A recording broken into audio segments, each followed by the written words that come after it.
Tony, আমি তোকে অনেক ভালোবাসি। তুই এসব কি বলছিস? তুই ঠিক আছিস তো? আজকে আমার বিয়ে। আমি ঠিকই বলছি।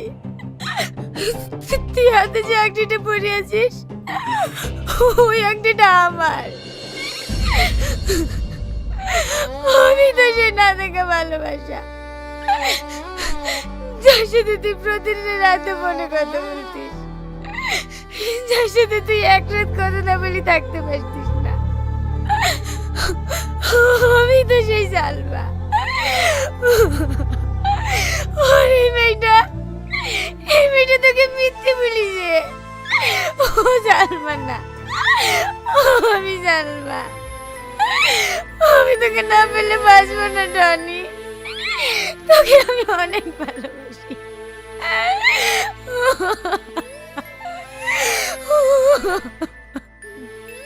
যেভাবে সবার কাছে নালিশ করেছি, তার মানে তুই কি বলতে চাইছিস?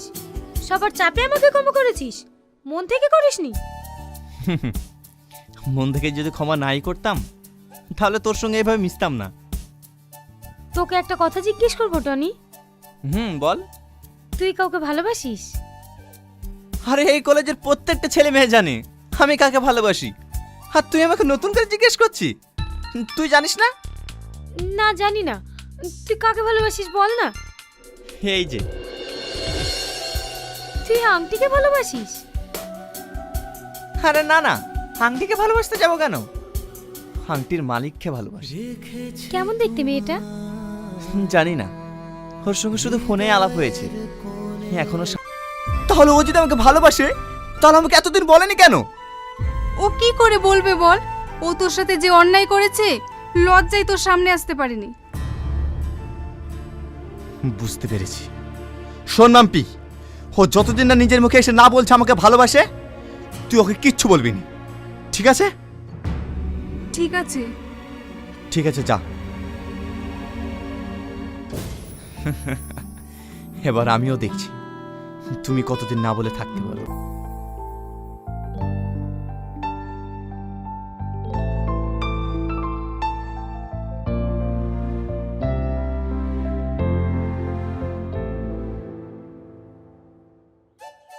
এই শোন, এই মাসের শেষে আমাদের কলেজ থেকে একটা দীঘা ট্যুরের কথা আছে। এই শাকিল, তুই ক্যামেরা নিয়ে যাবি? হ্যাঁ, আমার ক্যামেরা রেডি আছে। এইবার আমি দীঘায় কি পড়ে চাপবো? শেহালা পান্ডা, পানিতে পড়ে হয়ে যাবে ঠান্ডা। সাঁতার জানে না আবার পড়ে চড়বে। কিরে টনি, কাকে ফোন করছিস? আমার সে আংটিওয়ালা বন্ধুকে। তুই এখনো ওকে নিয়ে পড়ে আছিস? তুই কেন বুঝতে পারছিস না ও তোকে বোকা বানিয়েছে? বাদ দে ওসব। আর হ্যাঁ, তোর কি হয়েছে রে? সালমা যেখানে যাচ্ছে তুই সেখান থেকে চলে যাচ্ছিস? কেন, তোরা জানিস না নাকি? হ্যাঁ জানি, কিন্তু দেখ ভাই, ও আর ভুল বুঝতে পেরেছে, আর ভুলের প্রায়শ্চিত্ত করার জন্য তোকে জেল থেকে ছাড়িয়ে নিয়ে এসছে। তুই ওকে মন থেকে ক্ষমা করে দে না। তোরা কি চাইছিস বলতো? দেখ, আমরা চাইছি আমরা যেমন ওদের সাথে বন্ধুর মতো মিশছি, তুইও মেশ। শুধু এটাই? তাহলে তোরা খুশি তো? হ্যাঁ, খুশি। ঠিক আছে, তাই হবে। চল সব। মাথায় কুবুদ আসে কি করে? সি, একটা ভালো ছেলে ভাড়া তো লজ্জা লাগেনি? স্যার, এই কারণে ওকে আমি প্রচুর অপমান করেছি। আপনি আর কিছু বলবেন না। আপনি এসব বিষয়গুলো একটু খেয়াল রাখবেন, কারণ এতে কলেজের দুর্নাম হতে পারে, একটা ছেলের জীবন নষ্ট হতে পারে। এই ভুল আর হবে না স্যার। আপনার কাছে বিনীত অনুরোধ, এই নির্দোষ ছেলেটাকে ছেড়ে দিন। ঠিক আছে, আপনি এখানে সই করুন।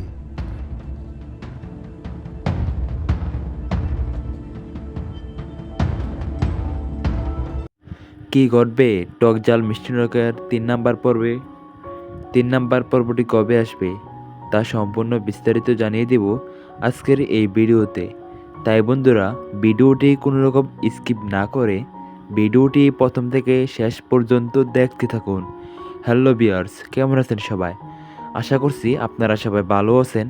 আজকে আপনাদেরকে আমি বলবো টকজাল মিষ্টি মিষ্টি নাটকের 4 নম্বর পর্বতে কী কী ঘটতে চলেছে। বন্ধুরা, ইতিমধ্যে কিন্তু টকজাল মিষ্টি নাটকের 2 নম্বর পর্বটি রিলিজ হয়েছে। যারা যারা এখনও টকজাল মিষ্টি নাটকের 2 নম্বর পর্বটি দেখেন নাই, তারা ইউটিউবে গিয়ে পল্লীগ্রাম অফিসিয়াল ইউটিউব নাটক চ্যানেলে পেয়ে যাবেন। চলুন বন্ধুরা, জেনে নেওয়া যাক যে টকজাল মিষ্টি নাটকের 3 নম্বর পর্বটি কবে রিলিজ হতে যাচ্ছে। তা জানার আগে আপনি আমাদের এই ভিডিওটি কোথা থেকে দেখছেন তা আমাদের নিচে কমেন্ট বক্সে গিয়ে সুন্দর একটি কমেন্ট করে জানিয়ে দিবেন। আর হ্যাঁ, চ্যানেলটিতে নতুন হয়ে থাকলে অবশ্যই চ্যানেলটি সাবস্ক্রাইব করে রাখবেন আর ভিডিওটিতে লাইক করতে ভুলবেন না যেন। বন্ধুরা, আগের ভিডিওটিতে আমি কিন্তু বলেছিলাম টকজাল মিষ্টি নাটকের 2 নম্বর পর্বটি কবে রিলিজ হবে। ঠিকই বন্ধুরা, যে ডেট দিয়েছিলাম সেই ডেটেই রিলিজ হয়েছে। বন্ধুরা, টকজাল মিষ্টি নাটকের 3 নম্বর পর্বটি আপনারা দেখতে পারবেন আগামী 12ই নভেম্বর রোজ বুধবার বিকাল 5টায়। আগামী 12ই নভেম্বর রোজ বুধবার বিকাল 5টায়। তাহলে তো বন্ধুরা বলে ফেললাম যে টকজাল মিষ্টি নাটকের 3 নম্বর পর্বটি কবে আসতে চলেছে। ভিউয়ার্স, আপনারা আর কোন কোন নাটকের আপডেট পেতে চান তা আমাদের নিচে কমেন্ট বক্সে গিয়ে সুন্দর একটি কমেন্ট করে জানিয়ে দিবেন। আজকের এই ভিডিওটি আপনাদের কাছে কেমন লেগেছে এটাও সুন্দর একটি কমেন্ট করে জানিয়ে দিবেন। আজকের এই ভিডিওটি এখানে শেষ করছি। দেখা হবে পরবর্তী আরেকটি ভিডিওতে। আল্লাহ হাফেজ।